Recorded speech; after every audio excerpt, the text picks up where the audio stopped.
were women from 16 different countries. We spent 5 days in Pyongyang.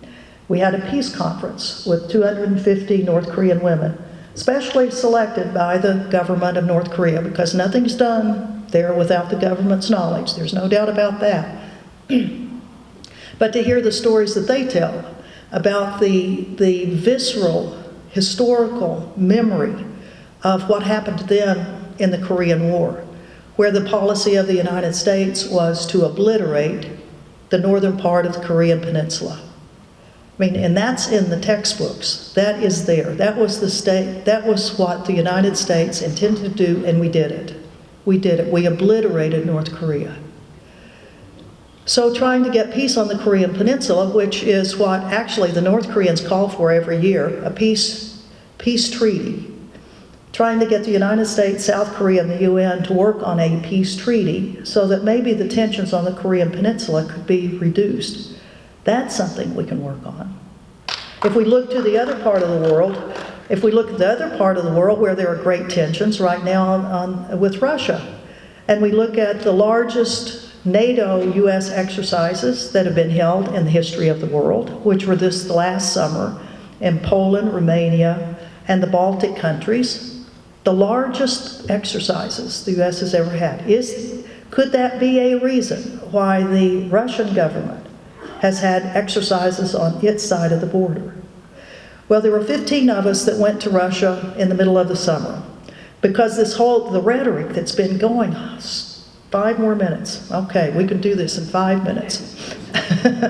The rhetoric that's been going on that scares us all. I mean, here we are back in the Cold War again, Cold War. The U.S., Russia, lashing out at each other, verbally at this point, but we're all scared. I mean, we don't want anything else to happen. Military exercises that keep increasing, that's terrible. So there were 15 of us that went on to Russia. We started out in Crimea, because that is one of the global hot spots. Crimea. We talked about the overthrow of the Ukrainian government, the overthrow sponsored by the United States, that led to the annexation, or as they say in Crimea, that our vote for reunification with Russia. We went to 6 different cities in Russia and talked to the Russian people. Do you all want war with the United States? Well, let me tell you, we did not find one Russian that says they want war with the United States. They all say, are you crazy? No, we don't want war with the United States. I mean, we've done everything that you all asked us to do after the dissolution of the Soviet Union back in the 90s. We have a kind of a capitalist system.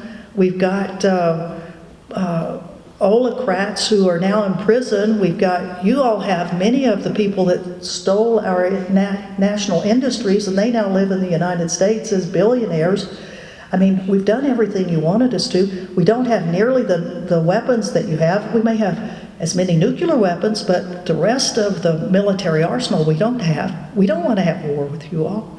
So what's going on? What's going on here? I mean, America needs an enemy. If we're going to keep the military-industrial complex going, we got to have an enemy so that Congress will have the rationale to vote more money for the defense. So, it's not, the next 4 years are not going, in my opinion, there will be ups and downs. There will be some things that will be hotter than others that we've had to deal with. But on general, we're going to be facing the same realities that we have over the last 15 years. That we have governments that refuse to listen to a lot of us, and we have to get their attention somehow. And in your little booklet, there's some of the action items that we can do. Going to Standing Rock to challenge the oil industrial complex of our country. Things that we can do to show the new administration, we are watching them. We're going to be after them just like we've been after all these other administrations. There's a women's walk on January 20th, right, the day after the inauguration. Then in April, we have another walk that's going to be going on. It's going to be more of a combination of climate, anti-war. And I can't remember the date in April, but the 29th, okay, 29th of April. Some of the other things to make sure that we don't forget about, the recruitment of our kids into the military.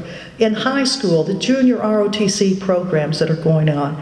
Close Guantanamo prison. Try to go after stopping the building of aircraft tanks and all of that, so that as